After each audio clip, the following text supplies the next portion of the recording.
सभी प्रेम से बोलिए गौरी पुत्र गणेश की जय। चौथ माता की जय। प्रिय श्रोताओं, आज संकष्टी चतुर्थी के इस पावन अवसर पर सुनिए चौथ माता की पवित्र कहानी। कथा प्रारंभ करने से पहले आइए सबसे पहले श्रद्धा और भक्ति के साथ सुनते हैं भगवान गणेश जी की मंगलमय कथा। एक बार की बात है, एक गांव था जिसमें एक सेठ जी सेठानी के साथ और अपने बच्चों के साथ रहा करते थे। सेठ जी की गिनती बहुत बड़े व्यापारियों में की जाती थी और उनका व्यापार गांव के पास में ही एक शहर में था। सेठ जी गणेश भगवान जी की पूजा और श्रद्धा बड़े विश्वास से करते थे, जिससे गणेश भगवान की कृपा से सेठ जी के घर में अन्न धन के भंडार सदैव ही भरे रहा करते। उनके घर में और उनके जीवन में किसी प्रकार की कोई कमी नहीं थी। नित्य प्रतिदिन उनका यह नियम था कि वह रोज नदी पर स्नान करने जाते और वापस आकर गणेश भगवान जी की सच्चे मन से सेवा करते। पहले उन्हें भोग लगाते और फिर स्वयं भोजन करते थे। यह बात सेठानी को बिल्कुल भी अच्छी नहीं लगती थी, क्योंकि वह उनकी तरह धार्मिक क्यों नहीं थी और वह भगवान में इतना विश्वास भी नहीं रखती थी। एक बार सेठानी जी ने सोचा कि यह इतना गणेश जी को मानते हैं, गणेश जी की पूजा करते हैं, इससे होता क्या है, आज तो देखती हूँ कि वो कैसे गणेश जी की पूजा करेंगे। फिर अगले दिन जब सेठ जी अपने नित्य नियम के अनुसार नदी पर स्नान करने गए तो सेठानी ने गणेश जी की मूर्ति को उठाकर कपड़े से ढककर बगीचे में गड्ढा खोदकर जमीन के अंदर दबा दिया। उधर जब सेठ जी स्नान करके वापस घर आए तो उन्होंने देखा आज उनके मंदिर में गणेश जी की मूर्ति विराजित नहीं है। तब उन्होंने सेठानी से पूछा कि गणेश जी कहाँ गए। सेठानी ने कहा, मुझे नहीं पता। अब तो परेशान सेठ जी ने पूरे घर में हर कोने में गणेश भगवान की मूर्ति को बहुत ढूंढा, लेकिन उस दिन ना तो वे गणेश जी का पूजन कर पाए और ना ही वे भोग लगा पाए। इसलिए गणेश जी के ना मिलने के कारण सेठ जी ने भी अन्न और जल का त्याग कर दिया और मन ही मन गणेश जी से प्रार्थना करने लगे, हे प्रभु, लगता है आप मुझसे रुष्ट होकर कहीं चले गए हो सकता है मुझसे ही आपकी सेवा पूजा में कोई कमी रह गई हो। आप अपनी कृपा दृष्टि मुझ पर बरसाइए प्रभु और किसी भी तरह मुझे दर्शन दीजिए। जब तक आप दर्शन नहीं देते तब तक मैं अन्न जल का त्याग करूंगा। और उस पूरा दिन सेठ जी ने गणेश भगवान जी के ना मिलने पर अन्न और जल का त्याग किया। इस तरह पूरा दिन तो निकल गया, लेकिन रात में सेठ जी की भक्ति से प्रसन्न होकर गणेश भगवान ने उनके सपने में आकर उन्हें दर्शन दिए। सपने में सेठ जी को दिखाई दिया कि गणेश भगवान जी खूब प्रसन्न होकर अपने वाहन मूषक के साथ खेल रहे हैं और गणेश जी ने मूषक को खाने के लिए एक लड्डू दिया। मूषक वह लड्डू लेकर बगीचे में चला गया और वहां पर जाकर एक कोने में जमीन खोदने लगा और उसने गणेश जी द्वारा दिया गया लड्डू वहीं गड्ढा खोदकर दबा दिया। अचानक सेठ जी की नींद खुल गई। सेठ जी अपने देखे गए स्वप्न के अनुसार बगीचे में गए और वहां जाकर गड्ढा खोदने लगे जहां कि उन्होंने सपने में देखा था, और वहीं से उनको थोड़ी सी जमीन खोदने पर ही कपड़े में लिपटे हुए गणेश जी की मूर्ति मिल गई। सेठ जी ने गणेश जी की मूर्ति को गड्ढे से निकाला, उन्हें साफ करके स्नान करके यथावत मंदिर में स्थापित कर दिया।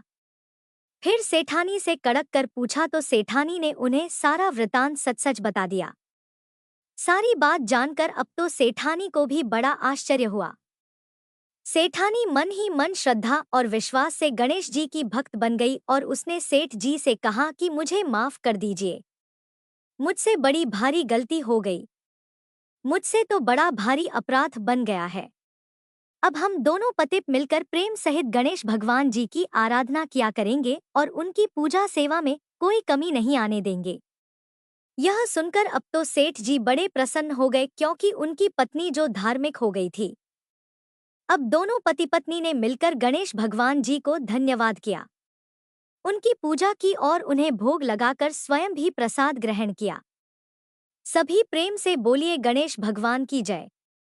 हे गणेश जी, जैसे आपने सेठ सेठानी पर आपने कृपा की, वैसे ही इस कहानी को कहते सुनते और हुंकारा भरते सभी भक्तों की मनोकामनाएं पूर्ण करना। प्रिय श्रोताओं, चौथ माता की कहानी सुनाने से पहले आपको बताते हैं कि चौथ माता प्रकट कैसे हुई थी। चौथ माता का व्रत संतान और पति की लंबी आयु की कामना से किया जाता है। मान्यता है कि सवाई माधोपुर में चौथ माता ने यहाँ के राजा को दर्शन दिए थे। कहते हैं कि इस मंदिर की स्थापना राजा भीम सिंह ने कराई थी। लोक मान्यताएं हैं कि देवी चौथ माता ने स्वप्न में राजा भीम सिंह चौहान को दर्शन देकर यहाँ अपना मंदिर बनवाने का आदेश दिया था।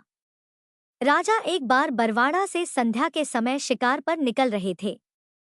तभी उनकी पत्नी रत्नावली ने उन्हें टोका, लेकिन भीम सिंह ने यह कहकर उनकी बात को टाल दिया कि चौहान एक बार सवार होने के बाद शिकार करके ही नीचे उतरते हैं।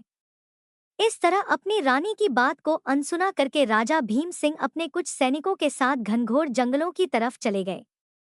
राजा रानी के मना करने के बाद भी शिकार को चले गए। शाम ढलने पर उन्होंने वहां एक हिरण देखा।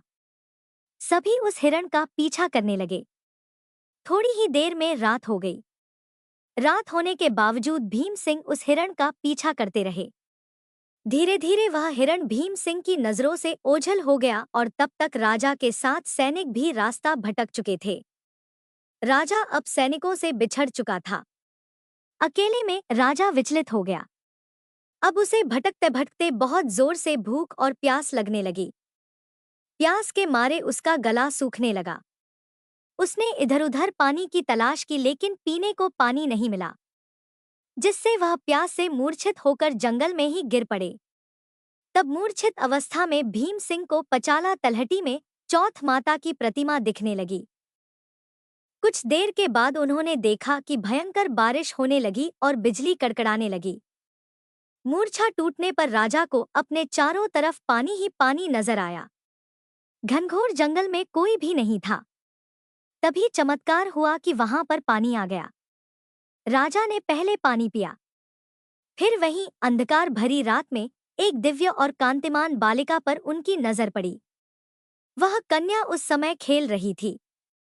राजा ने उस कन्या को इस भीषण वन में देखा तो पूछा कि बालिके, तुम इस जंगल में अकेली क्या कर रही हो? तुम्हारे माँ बाप कहाँ पर हैं? कन्या ने तोतली वाणी में कहा है, राजन तुम यह बताओ कि तुम्हारी प्यास बुझी या नहीं? ऐसा कहकर वह कन्या अपने असली देवी रूप में आ गई। तब राजा उनके चरणों में गिर पड़ा और कहने लगा, हे आदि शक्ति महामाया, मुझे आपसे कुछ नहीं चाहिए। अगर आप मुझ पर प्रसन्न हैं तो हमारे प्रांत में ही हमेशा निवास करें। तब तथास्तु कहकर वह देवी अदृश्य हो गई। राजा को उनकी जगह पर वहां चौथ माता की एक प्रतिमा मिली। उसी चौथ माता की प्रतिमा को लेकर राजा बरवाड़ा की ओर लौट पड़ा। बरवाड़ा पहुंचते ही राजा ने राज्य में पूरा हाल कह सुनाया। तब पुरोहितों की सलाह पर संवत 1451 में बरवाड़ा की पहाड़ की चोटी पर माघ कृष्ण चतुर्थी को विधि विधान से उस प्रतिमा को मंदिर में स्थापित कराया गया। ऐसा कहा जाता है कि तभी से आज तक इसी दिन यहाँ चौथ माता का मेला लगता है।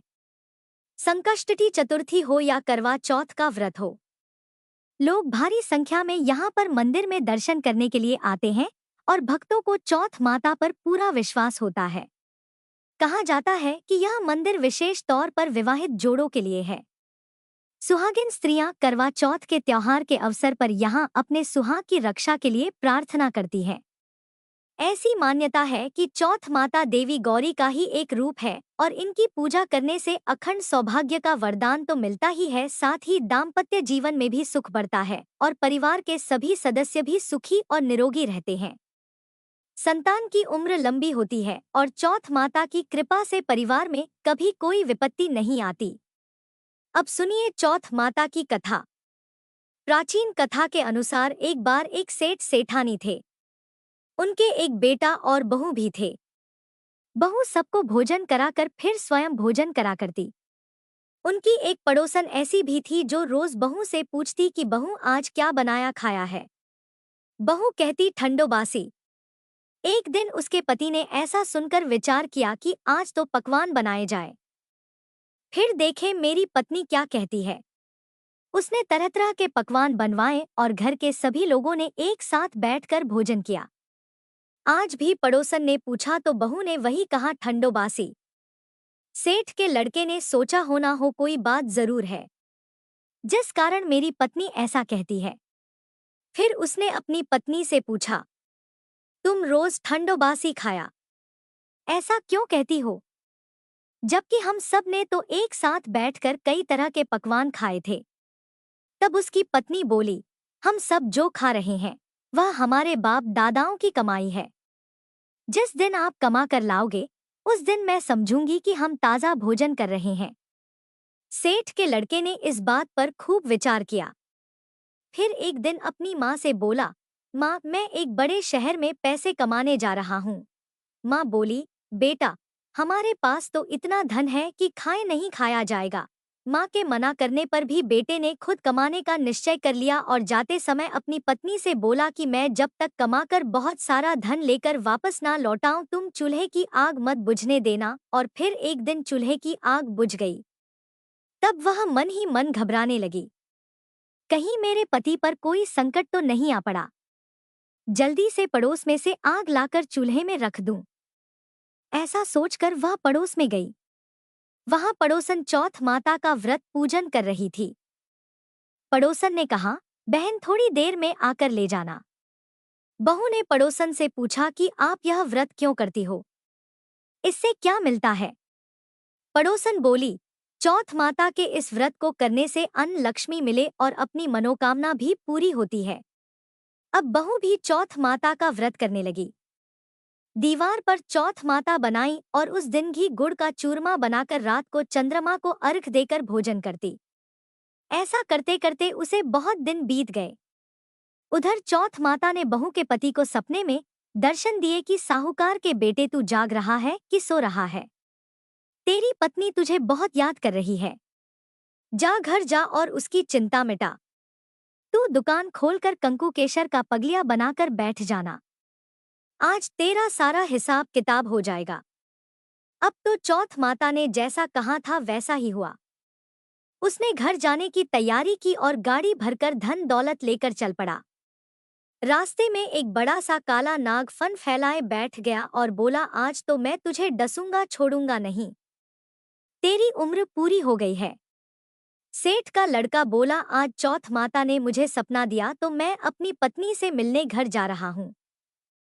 वहां मेरी पत्नी मेरा इंतजार कर रही होगी, बहुत चिंता कर रही होगी।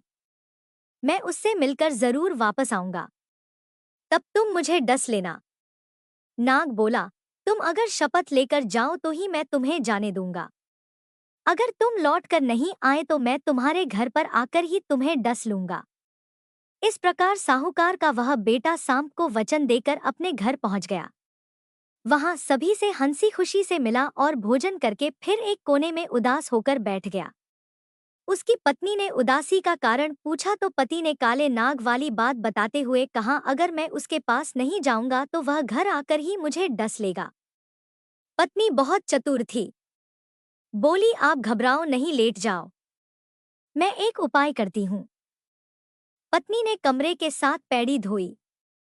पहली पैड़ी पर रेत, दूसरी पर इत्र, तीसरी पर गुलाल फूल, चौथी पर कंकुकेसर, पांचवी पर लड्डू पेड़ा, छठी पर दादी गलीचा और 7वीं पैड़ी पर दूध से भरकर कटोरा रख दिया। इस प्रकार वह 7 ही पैड़ी सजाकर बैठ गई।